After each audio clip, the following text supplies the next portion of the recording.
After a break for the summer, the Concord Athletics Senior Spotlight interview has returned for the fall semester, and today's student athlete joining us is Alyssa Mahar of the women's soccer team. My name is Wes McKinney. Alyssa, so great to have you with us today. Hi, thank you so much. I'm so glad to be here.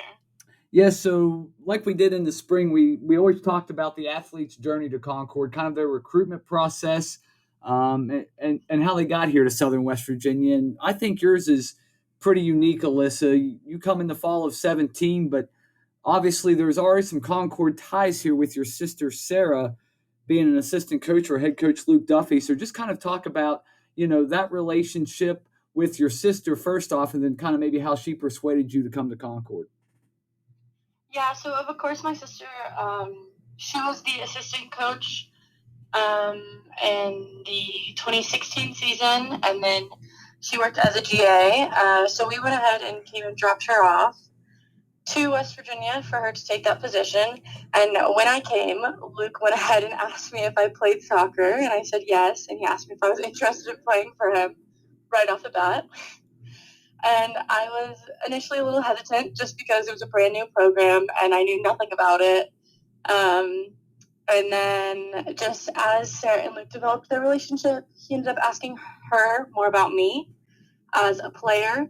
And then he had a couple friends who are also coaches down in Florida that he spoke to. And he ended up being really interested in me as a player. And he then proceeded to become really resilient and called me and texted me like any opportunity he could, and just ended up recruiting me to come and play for him and my sister, of course. And then, like, as a coach, initially, it was a bit of a interesting transition for both my sister coaching her little sister and me being coached by my older sister. But the first year was a little difficult, and then my second year was her third year. She took the full-time assistant coach position after graduating with her master's. And we just were able to really balance the sister dynamic and coach dynamic of it all. And it ended up being a really good experience for both of us. Yeah, you talk about things, maybe being a little bit tough for you as a freshman there, but also something that I don't know if it sold you on Concord or not, Alyssa, but your good friend Morgan Carmichael, also from the Jacksonville, Florida area, came to Concord with you. Did that kind of make you a little bit more comfortable with Concord? Definitely coming in. I actually ended up signing before she did, and then once I signed, I think both of us felt comfort in knowing that we would have one another there. So when we were coming, we were a little less nervous. Just knowing one person puts you far ahead, and I had my sister and the connections that she had made here. It was easy for me to meet the training staff because they had always known who I was since I was Sarah's little sister and whatnot. But definitely having Morgan, we played club soccer together. So just being able to play with someone you're comfortable with, being able to know someone who you can trust and whatnot is definitely super comforting coming in. You talk about whenever you first signed with Concord, the Mountain Lions coming off some rocky times, and Luke's first year, they actually only won 3 games. They went 3-10-5, I believe it was, and he brings in 16 freshmen, you being one of those 16. What was the mindset of that freshman class, knowing that, Concord had some down years in the past, I don't know, 5 to 6 years or so before that. So what was the mindset about you guys trying to turn this program around? The mindset for my class coming in was just that we were ready to change the culture, ready to grind it out and really become bigger than we were. We wanted to take what Concord had with the spirit of the Mountain Lion and really change the culture to grind it out and work hard and play good soccer. Yeah, I talk about that 2017 team, 16 freshmen. A lot of you start, and a lot more even are coming off the bench if they're not starting. And I think you guys maybe took some pressure off yourselves right away. You guys win 10 games. It was the first double-digit win season in 5 years. They're going back to 2012. So, did you guys kind of maybe not feel as much pressure going forward because you guys realize as freshmen we can be really talented?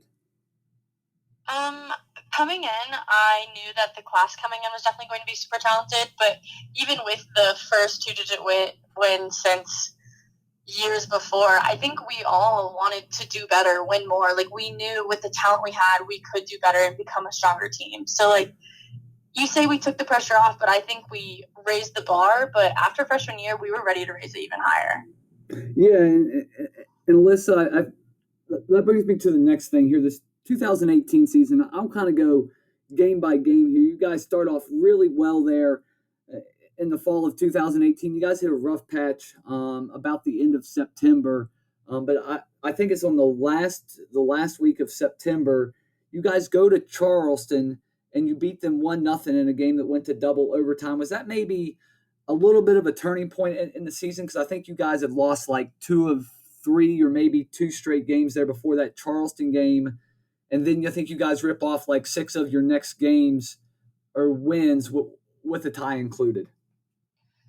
I think in that point in time that you're referring to, I think we were doing like a win a game, lose a game, win a game, lose a game, and then we lost 2 consecutively, I'm pretty sure. And I just think going into the Charleston game, we like decided to like really put our heads down and like persevere. I think we hated losing. My class especially, we hate losing. And going into that game, I remember we wanted the correct outcome, and that overtime that we went into, I remember all of us were exhausted after it, but coming out with a win was definitely a turning point for our team. I think it made us realize that we were able to grind it out, and we were able to compete with these other teams that at first we were unsure of because of our past history as a team. Yeah, and you talked a moment ago about raising the bar, and I think this 2018 MEC tournament is when you guys really raise the bar. First off, you guys host your first home playoff game here at Concord since 2012. You guys beat Charleston, a team that had obviously been a nemesis to you guys in the past. You guys beat them 4-2 in the first round. In the semifinals, you guys go to Notre Dame, win on the road at Notre Dame for the first time in program history. Also beat Notre Dame in the playoffs, and then you guys lose that heartbreaker to West Virginia Wesleyan, and I know that's a tough loss there, but it really felt like things really took a turn in the positive direction there during that 2018 MEC tournament. Would you agree with that? Yes, definitely. In the tournament, we were excited to go into it. It was the first time our team had gone into it and swinging, like with a good record, a good win on our necks and whatnot. And it was just exciting. We were all so excited to play. Playing Charleston, we played them back to back, so we had just beat them. And so we felt like we had the advantage to beat them. So going into the tournament, we were excited to play them again, came out with a really strong result, which I think affected our performance against Notre Dame. Against Notre Dame, Yasmin Mosby scored an incredible goal that lives on to this day. I remember chills down my body just when she scored. I knew we had it, and then we were just ready. And against Wesleyan, of course, a heartbreaking loss, double overtime, went into penalty kicks, and even then, I think that game set the bar for the next season. We were just ready to play. We knew we had it in us, and I think that tournament really turned around our performance this upcoming season and really raised the bar for every expectation we had moving forward.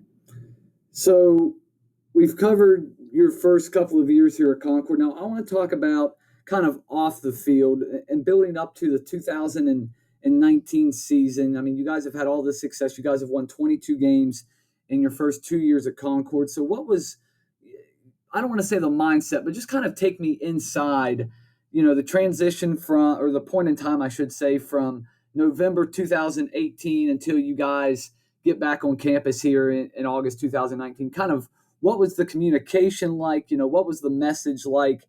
And so on and so forth there for, I guess, about 8 or 9 months trying to get over that hump and not only make a conference championship, but win a conference championship. Losing against Wesleyan during the 2018 season, we were really just ready to give it all we had and show what we had. And the best way to do that and progress as a team is in the spring during off season. You get to really grind it out, push your body to the test. And spring is super good physically. You get to strengthen yourself and not fear soreness and fatigue for a game, but also off the field.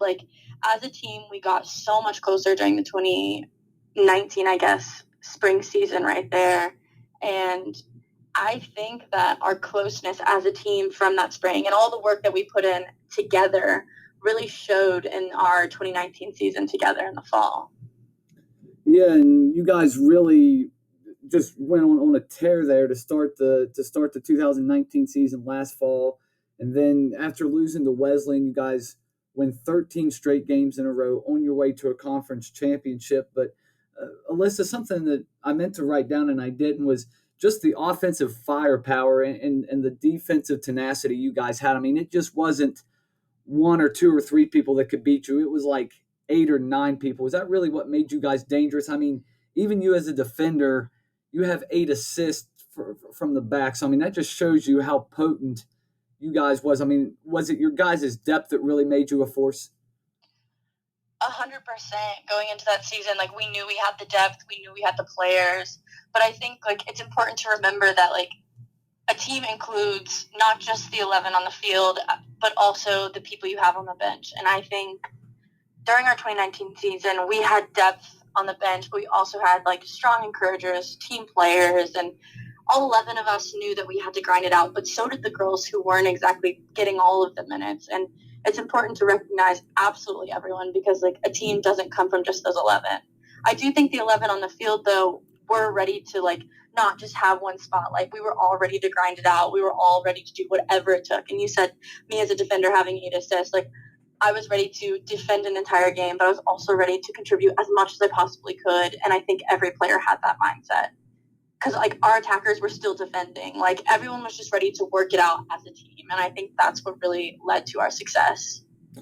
So going back to the 2017 season, you guys steadily climbed the mountain, and I think there's probably 4 teams in the MEC in women's soccer that kind of get kind of put above everyone else, and that's Concord now, Charleston, Notre Dame, Wesleyan. You guys got to monkey off your back by beating Charleston. They're 2 times during the 2018 season. You guys go to Notre Dame and win in the postseason, and now the final hurdle to clear is beating Wesleyan, and you guys hadn't done that in your time here at Concord until last October. You guys win 2-0.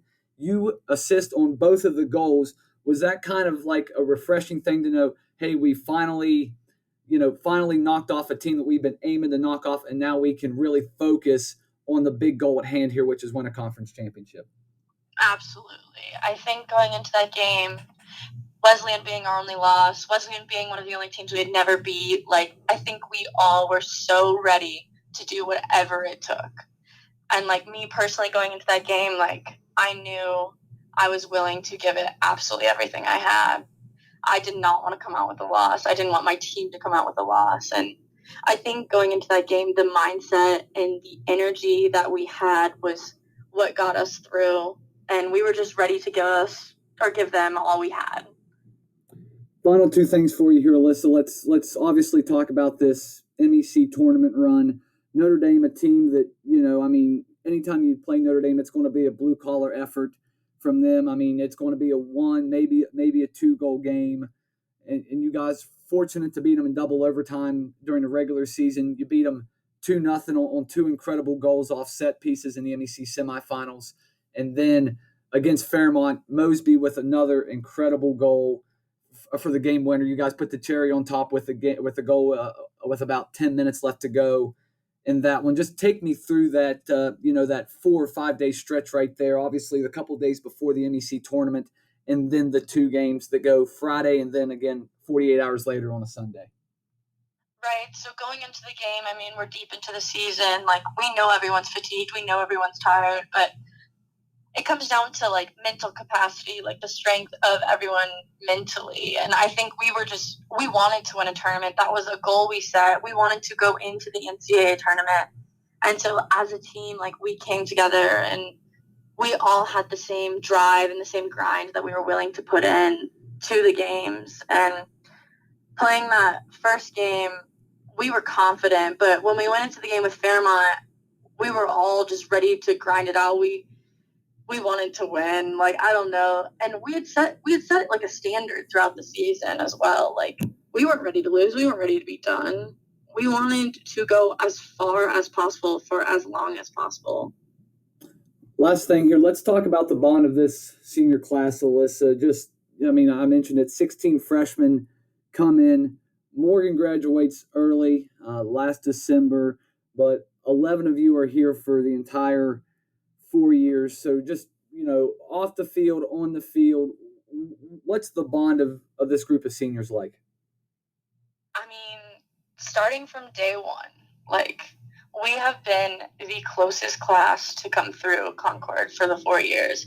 And you said we have 11 who have been here the 4 years, but Nina Perry's our transfer, and her included. Like, the 12 of us are so close. We talk on an everyday basis. We all live right next to each other. Like, we don't go a day without talking to each other. We have a group chat that we actively use, like, all the time. I think our bond just started being Luke's first recruiting class, being just part of the change in culture. We wanted something more, and like, as a group, we decided to set the bar high and keep a gold standard for whatever it is that we did. And I think our closeness off the field definitely contributes to our success on the field. And I wouldn't devote that to singularly just our class, but I think we showed the classes underneath us how important it is to be close-knit and have relationships off the field. And I can 100% say that my class is some of my best friends and probably will be forever friends. And as much as I'm thankful for the 4 years, or I guess 3 of soccer that I got to play, I'm extremely thankful for the girls that I met in my class, especially. Well, Alyssa, we appreciate time here today, and we're looking forward to the future of not only yourself, but of Concord women's soccer. Thank you so much. Thank you so much. Have a great day.